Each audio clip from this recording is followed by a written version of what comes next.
Здравствуйте, уважаемые зрители! В этом ролике я вам покажу, как изготовить держатели баков советской техники из подручных материалов самому, чтобы они были вот такими, достаточно, с одной стороны, простыми, с другой стороны, натурально выглядели, то есть как две ленты с вот такими скобами.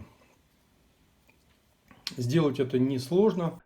Чтобы вы поняли конструкцию, я вам, соответственно, покажу фотографию. Это фотография крепления задних топливных баков наружных на танке Т-44. На других советских танках периода Второй мировой войны и там, последующих годов, значит, примерно оно было где-то плюс-минус таким же.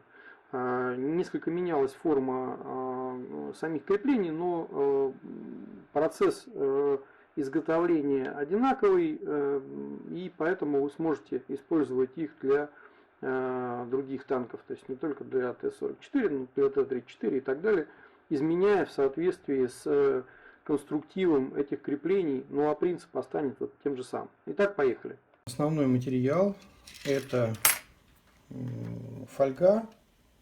Вот это, по сути, это днище тарелочки. Вот я купил в магазине Ашан такую металлическую тарелку круглую. Дно у нее, ну или форма для запекания, это еще называется. И дно у нее было плоское, поэтому я его отрезал сразу и использую как листовую фольгу. Она достаточно толстая, для наших целей вполне подойдет. Значит, и проволока сечением, ну, сечение зависит от масштаба, в котором вы работаете. Я работаю в 72 масштабе, как правило, поэтому у меня тонкая проволока, это где-то 0,3 примерно. Она продается вот в таких катушках, в магазинах для рукоделия. Вот. Это китайская проволока, вы можете найти и российского производства там, или советского, из каких-то приборов ее достать. Вот. Вы уже смотрите сами, какую использовать. Но здесь надо про проволоку сказать один момент, осветить, чтобы вы понимали. Китайская проволока, хоть и имеет цвет меди или латуни, на самом деле это крашеная проволока, то есть она покрашена и лаком, значит, покрыта. И создается ощущение, что она как будто бы латунная. Она бывает разных цветов на самом деле, но все это всего лишь краска. На самом деле она вот такого металлического оттенка, то есть если снять эту все это напыление, то она будет вот такого металлического оттенка. И для того, чтобы нам работать, нам нужно будет это напыление снять. Что нам для этого потребуется еще? Нам потребуется зажигалка. То есть берем зажигалку. Ну, если у вас уже нормальная медная латунная проволока или любая там металлическая, достаточно мягкая нужна проволока, то вам эту стадию можно пропустить. А так мы ее просто обжигаем. Видите, сгорает у нас вся вот эта гадость, которой покрыта эта проволока. Можно даже до раскаленного состояния ее довести. И вот у нас она ушла. То есть очистилась. Потом берем шкурочку. Значит, и шкурочкой ее вот так вот проходим, чтобы она и нагар, чтобы весь сошел, и вот этот материал. Все, дальше больше нам шкурка не потребуется. Этот кусочек мы отрезаем либо ножничками, либо кусачками. Ножнички купить хорошие. Вот я кайзеровские ножнички приобрел. Да, они стоят недешево, но они надежные, они нормально режут любые материалы. И, в общем-то, прямые или полукруглые ножнички, такие миниатюрные еще к тому же, они потребуются. То есть вот кусочек, небольшой кусочек проволочки, фольга, либо в случае, вот видели у меня латунные штуки, я приобрел вот такие китайские травленки. Фирма, их несколько фирм выпускают. Выпускает ET-модул. Очень надеюсь, что отечественный производитель подхватит. Они, видите, на разные толщины. Вот, толщины указаны слева. Подбираете нужную толщину, отрезаете кусочек и, соответственно, у вас уже готовая значит, такая полосочка. Но если у вас таких готовых нет, то в принципе их можно не использовать и вполне заменить вот такой фольгой. Собственно, дальнейшие манипуляции я на фольге и буду показывать, потому что все в принципе абсолютно одинаково. Что вы используете полоски, что вы готовые, что вы используете фольгу. Значит, коврик у меня рабочий под загажем, поэтому я просто переверну его обратной стороной. Дальше мы с вами берем стальную линейку. Тоже купите себе стальную линейку, лучше советского производства, не китайскую. Она вам прослужит долгие годы. Значит, ну, российского, да, извините. Дальше мы отрезаем ровную часть скальпелем. Под углом вот так держите, под острым, чтобы у вас, значит, не было заусенцев. И скальпель желательно, чтобы все-таки был острый. Он, конечно, сильно тупеет от таких операций, но тем не менее, если он будет тупой, то у вас будут зазубрины по уходу. Или вы, если вы начнете резать слишком тупым углом, то плохо будет резаться. Вот. Значит, отрезали с одной стороны, она ровненькая. Дальше отмерили нужную ширину. Можно для этого использовать все что угодно, включая тонкие скотчики, как шаблоны, включая там, не знаю, какие-то готовые травленки, либо просто линейкой отмеряете нужную ширину. Ну вот если скотчем, то вот, пожалуйста, есть такие скотчики. Но на самом деле, скорее всего, у вас их не будет. А так можно было бы по ширине условно наклеить и по скотчику отрезать. Вот. Можно просто отмерить карандашиком или маркером, точечки 2 поставить, потом зафиксировать линеечку. Я намеренно сейчас сделаю толстый, значит, толстую вот эту конструкцию. Во-первых, у меня зрение подсажено, и поэтому иначе мне под камеру будет вам не показать этот процесс. Вообще это все делаю под лупой большой. И под лупой это гораздо проще. Но, к сожалению, я не могу показывать под лупой, делать и снимать одновременно. Поэтому покажу примитивно, а дальше вы уже смотрите по ширине, какая вам нужна. Сделайте то, что нужно вам. Допустим, под 72 масштаб ширина будет где-то примерно 0,7 этой ленты. Под 35, соответственно, где-то в 2 раза толще, шире точнее. Вот. Но принцип абсолютно один, неважно, хоть у вас 25, хоть 16 масштаб, вы легко это сделаете. То есть отмерили по ширине сколько нужно, жестко отфиксировали пальцами линейку, отрезали также нужный, лучше с запасом, кусок. Вот. Дальше подровняли. Можете, в принципе, даже ее вышкурить чуть-чуть, чтобы она была поровнее, точнее, чтобы там заусенцы, возможно, ушли. Можно даже вышкурить его, опять же, под лупой там с 2 сторон, или шкурочкой, или надфилем. Если под лупой увидите там какие-то заусенцы или некрасивые всякие вещи. Вот у нас получилась полоска. Мы ее с одной стороны аккуратненько обрезаем ровно. Вот. И пока откладываем. Что мы делаем с вами с проволочкой? Нам понадобятся плоскогубцы. То есть вот именно с плоскими вот этими внутренними сторонами. Обязательно, если у вас нет, прикупите от любого производителя вот такие вот, чтобы у вас и губки были длинные. Причем желательно, чтобы они были не сужающиеся, а вот какой-то одной ширины. И пусть это будет достаточно, не знаю, продавцов может спросить, стойкий металл к стиранию, к повреждениям. Да, они будут стоить там порядка на русские деньги 500 рублей, может быть. Но не экономьте, они вам очень долго прослужат. То есть это из того, что вот покупаешь один раз и надолго.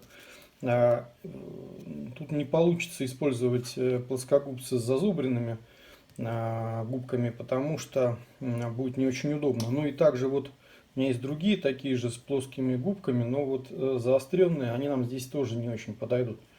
Сейчас поймете почему. Дальше нам с вами нужно понять, то есть мы изготавливаем с вами крючок, на который и будет крепиться у нас, значит, за который держится лента, то есть сверху вот эту вот часть.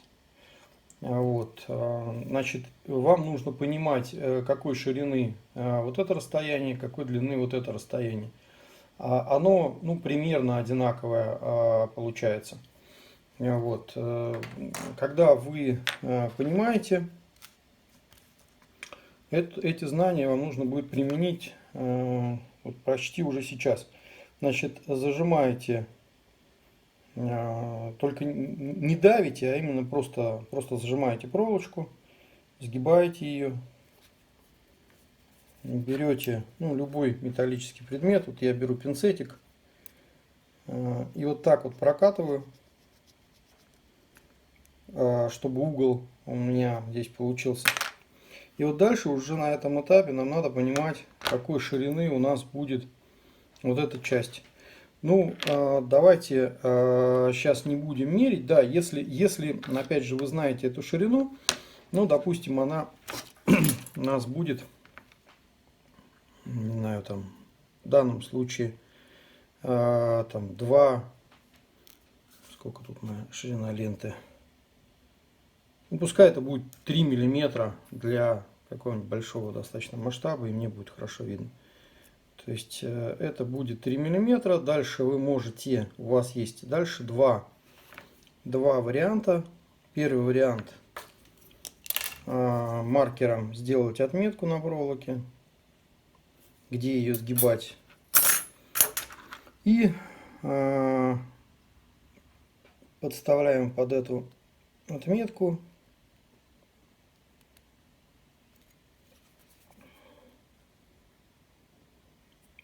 делаем второй изгиб.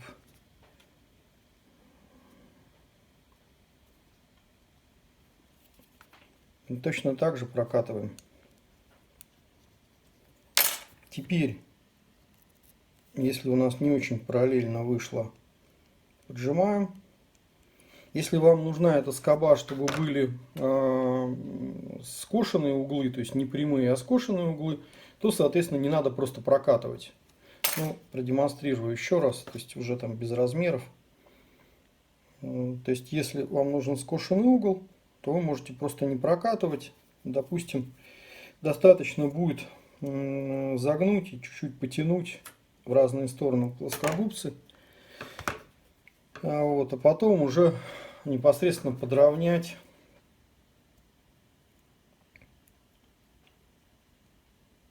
вот эти углы. Ну, выровнять их. Ну, мы пока продолжим с этой стороны. То есть дальше с припуском обрезаем эту деталь. Опять же, ножницами или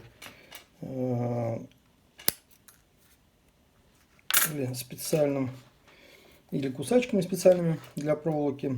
Вот.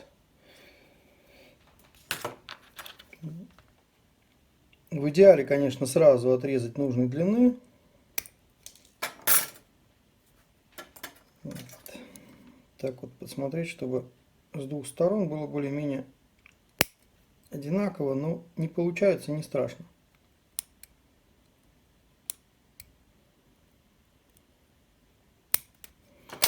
Вот. После чего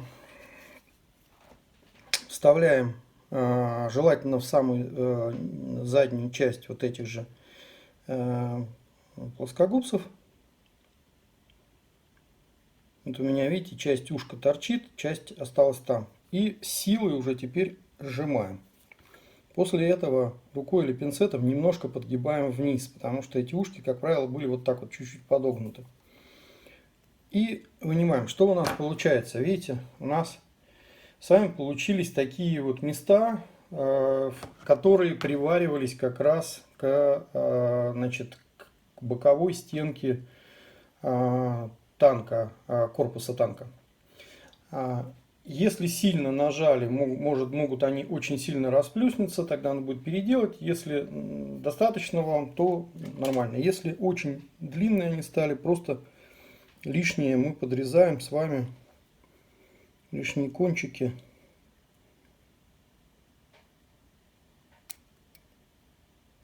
Или можно потом взять аккуратненько под лупой, маленьким надфилечком, чуть-чуть там подровнять.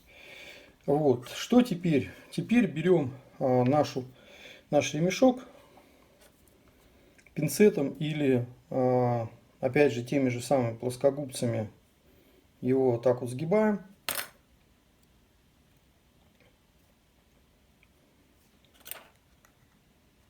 Вставляем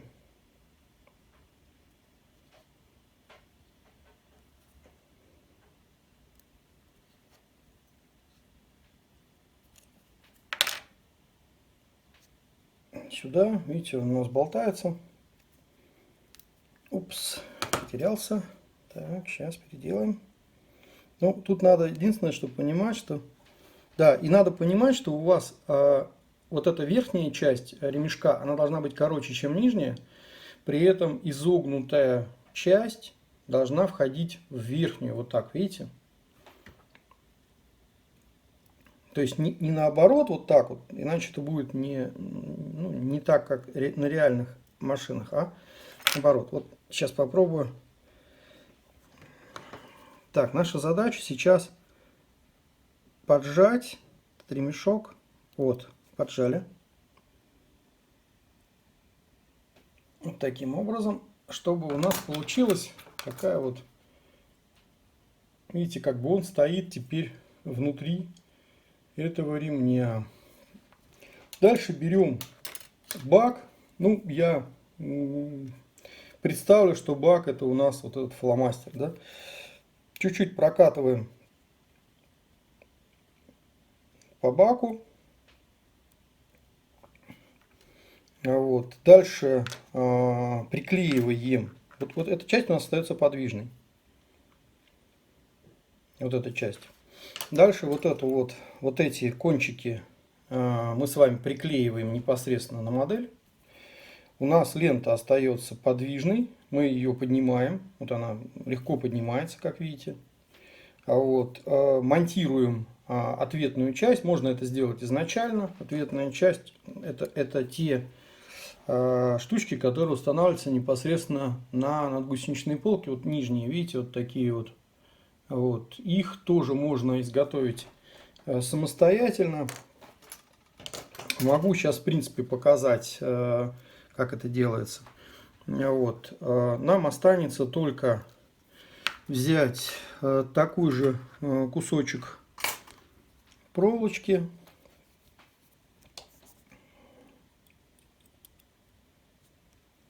Оп, я вот так вот ее распрямляю. Взять кусочек проволочки.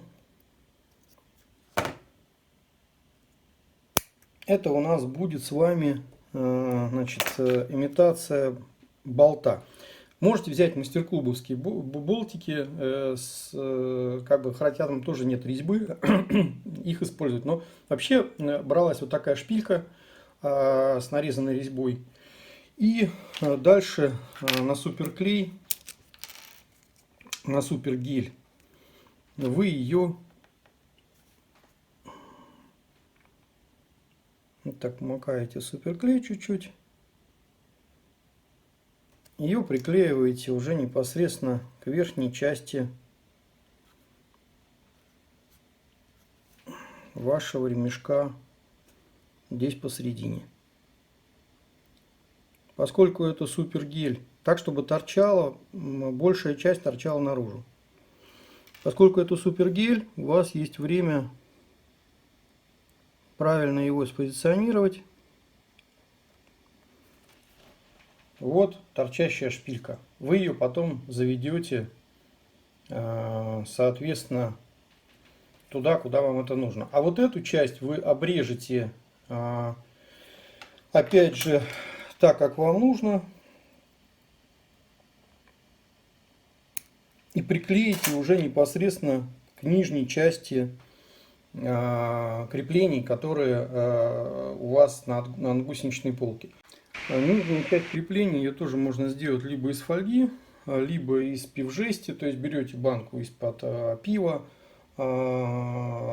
опорожняете ее, назовем это так, и нарезаете точно такие же полоски. Наверное, даже лучше так сделать. Я покажу на фольге. Там, в принципе, такая же примерно история, потому что нижние должны быть все-таки более твердые, чем верхние.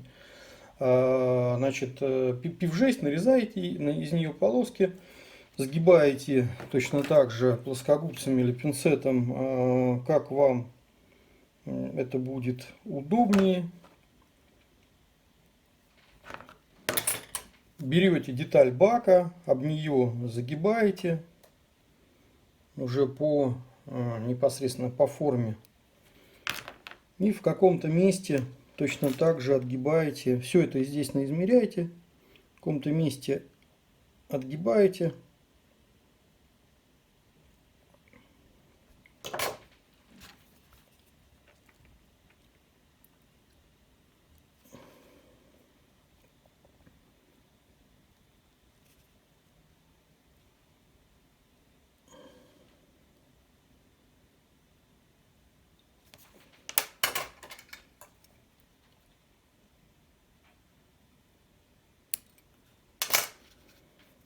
Можно сделать немного иначе, то есть сначала прокатать по баку с зазором, потом согнуть,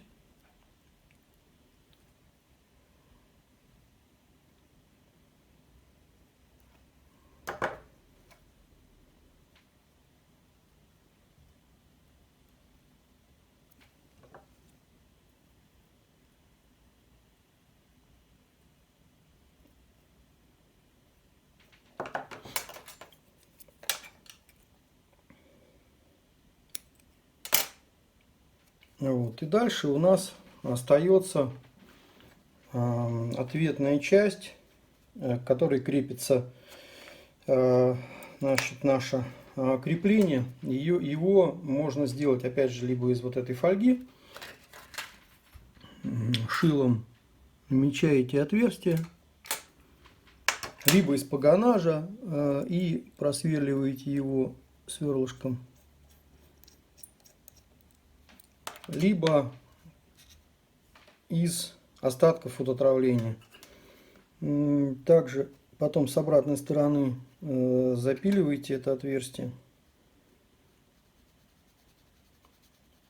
чтобы заусенцы все убрать. Вот. Я не совсем сейчас просто делаю идеально ровно, потому что и задачи такой нет, с одной стороны. Сейчас просто вам показать технологию. Вы, конечно же, все это сделаете аккуратнее, ровнее, потому что вам это не под камеру делать. Вот. То есть отверстие должно быть отцентровано и так далее.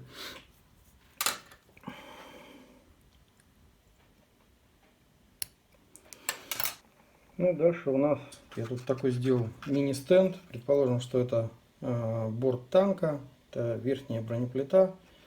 Это как раз тот самый упор для бака, то есть нижняя лента для заднего бака, например, того же Т-44. Сейчас. Да. И вот берем нашу ленту, вот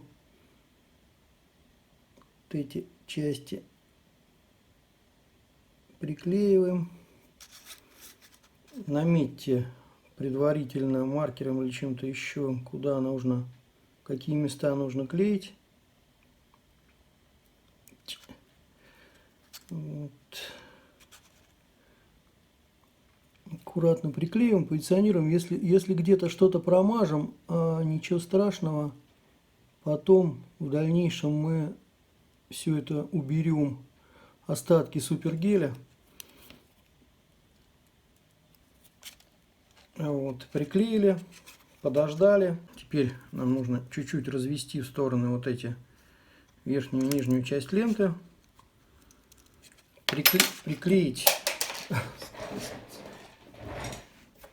Приклеить нижнюю часть ленты вот сюда.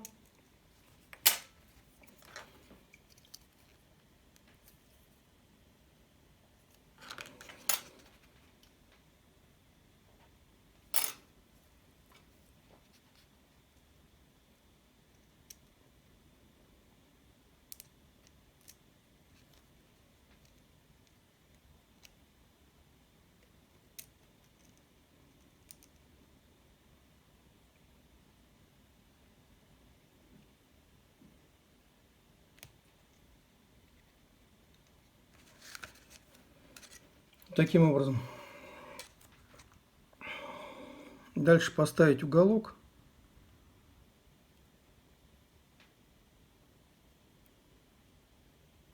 Я его сделал немножко, честно говоря, переразмеренным, он поменьше вообще должен быть. Сейчас подрежу.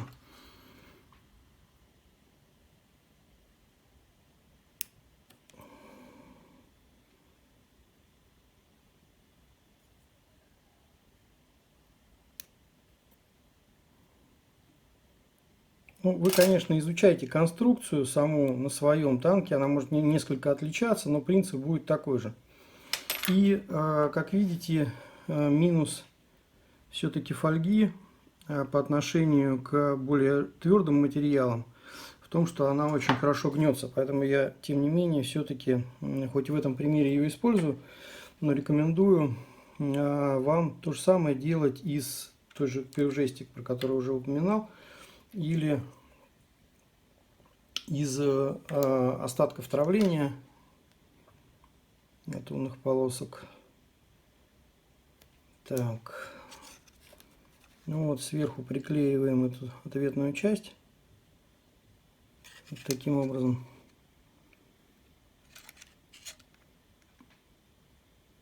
Надо подровнять.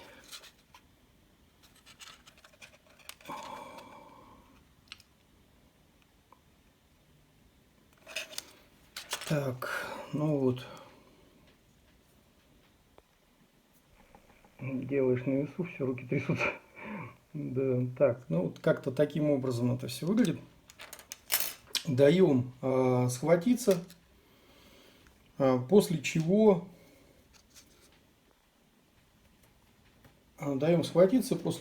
промазываем нижнюю часть вот этого нашего болтика чуть-чуть клеем, гелем. Много.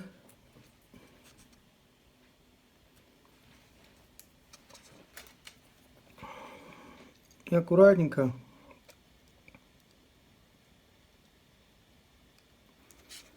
вдеваем внутрь, как нам нужно. Мы можем, по идее, сделать его чуть короче, вот эту часть промазать тоже суперклеем и их соединить, ну, чтобы это смотрелось более эстетично, как у меня вот на этой, модели. Да что ж такое, да. То есть, видите, принцип тот же самый, только у меня снизу стоит, значит, металлические стоят детали фототравления, которые можно изготовить, в общем-то, самому. По остаткам травления, если у кого-то есть вопросы, как это все делается. То есть, вот, допустим, у вас остался кусочек какой-то травления, вам нужно в нем сделать, наметить дырочку, не стесняйтесь, вот где-то вот, не надо на краю пытаться где-то ровно сделать, делаете вот так вот, намечаете дырочку, сверлом ее просверливаете насквозь, как я уже показывал на других материалах.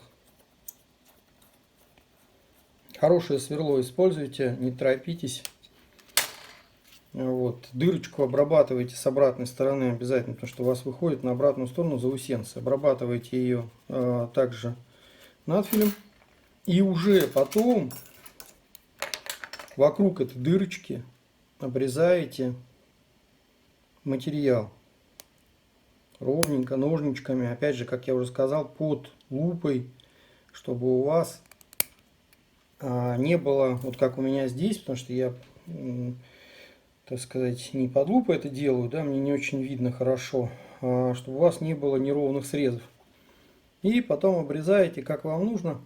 Но этот же принцип, кстати, вот отверстие на каком-то материале, да, для использования потом в любых других целях, точно так же можете этот прием использовать. То есть вначале в материале, будь то пластик или металл, сверлится дырка, вокруг дырки уже дальше нарезается нужная или расчерчивается нужная панелька или нужная там деталька.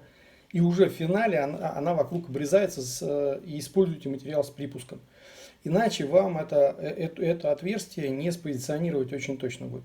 Ну и дальше уже с этой деталькой там работаете, как вам нужно. Можно согнуть, обрезать, подрезать и так далее. Вот, как вам, как душе будет угодно. То есть вот ответная часть, ну, у меня здесь получилось опять же не очень ровно. Но это не страшно, вы сделаете более аккуратно. Тем более вам не нужно будет это делать под камерой. Вот, и вот ответная часть у нас готова, допустим, взамен вот этой, куда фиксируется болтик. Вот, точно так же можете сделать ее, можете точно так же нарезать и вот эту нижнюю часть. То есть ремни мы делаем из мягкого, достаточно мягкой алюминиевой фольги. Нижнюю часть лучше, конечно, сделать из пивжести. Она тоже достаточно мягкая и хорошо гнется, тем более в ней не нужно делать никаких отверстий. Вот этот уголок тоже лучше сделать из пивжести, как вот я сейчас показал, прокрутив отверстие, потом вырезав и согнув. Вот. Ну и в принципе, по большому счету, такие приемы работы вы можете использовать не только по отношению к этим ремням, конкретным держателям бочек, но и по отношению к любым другим там ремешкам, защелкам и так далее. Вот так их достаточно просто делать. Надеюсь, вам это видео поможет, и вы для своей модели сделаете более аутентичные детали самостоятельно. Как видите, это совсем не сложно. До новых встреч, друзья, новых роликов. Благодарю за внимание.